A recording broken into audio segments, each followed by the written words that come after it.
Hi, Risa again. I'd like to talk a little bit about seances. People ask me, "Oh, do you do seances?" And I go, "Not really." And why I don't do seances is because I don't need to. Seances were this huge thing at the turn of the century, and everybody was jumping on the bandwagon, and they wanted to talk to their dead relatives and find out questions and get information about, like, where'd you put the will, where's the money, etc.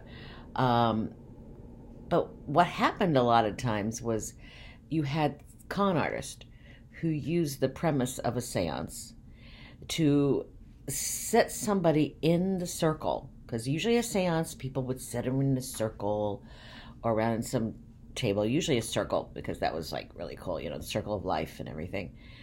And they would hold hands and they would call on the dearly departed.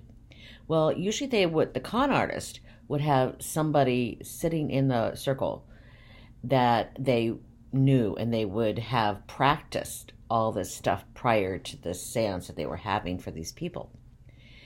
And this is what's known as a plant. So they planted a person in there, and they gave this information. The person, "Oh my God, yes," and all this. And some of the more inventive con artists would have apparitions. They'd fake an apparition, they'd take a picture, they'd put it on a wall. They have all these little ways of doing things that nowadays would be really easy to do with the CGI effects. But back then, they would do this, and people would believe it hook, line, and sinker. And they would pay these people to get readings, and some of them didn't get readings at all. They just got entertained. But what happens in a real seance is the same thing that happens in a reading with a medium. They connect to spirit. And it's very rare you're going to get table tapping where they're going to like knock on the thing, because that was one of the things that they would do back then. They would say, "Okay, knock 3 times for whatever, or once for this and twice for that," and all that kind of stuff. Seances lend themselves to con artists. What can I say? Anybody can be a con artist. But you don't need that. You really don't. A modern day seance, quote unquote, might be what we call a circle. And that's when a group of people get together and they sit around in a circle formation and they do readings on each other. Or they connect to spirit. They have one facilitator that does the primary readings. And these people come and pay like $20 or whatever and get a reading. Of course, nowadays we also call that gallery reading. And a gallery reading is like a seance in a way, except that there's no mood lighting and all that. It's just a psychic gets up there, a medium gets up there and connects with the spirit of the people, some spirit that's with the people in the room. And again, they pay for that.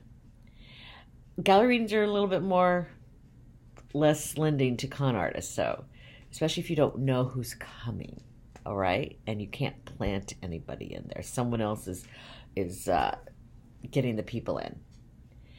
But seances are something that it works great in movies, and they're a fun party thing. But really, you don't need that whole thing, because a really good medium is going to be able to connect to spirit no matter where you are. And I prefer not to see apparitions, to be honest with you. So I would never use anything like that.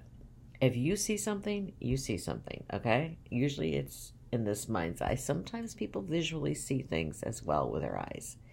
But a seance is something that, we don't do that much of anymore. At least I don't know anybody that really does it. Because we don't need to. As long as we're able to connect with spirit, we don't need all the trappings. You don't need the big theatrics and all that, because that's what it is. It's showmanship. It's like for those people who need the theatrics and they want to see something and they want bang for their bucks, they like seances. Me, I can live without them. So it's up to you. Do you like a seance? Do you like having that theater? If you do, make sure that you have somebody who's honest, who isn't going to try and con you out of your money for no reason, who isn't going to plant somebody in there. Okay? So if you want to have a seance at a party, go ahead, have one. But have a reputable medium perform it. Somebody who actually can connect with spirit and not just con you out of your money, okay? Have a great day. Bye-bye.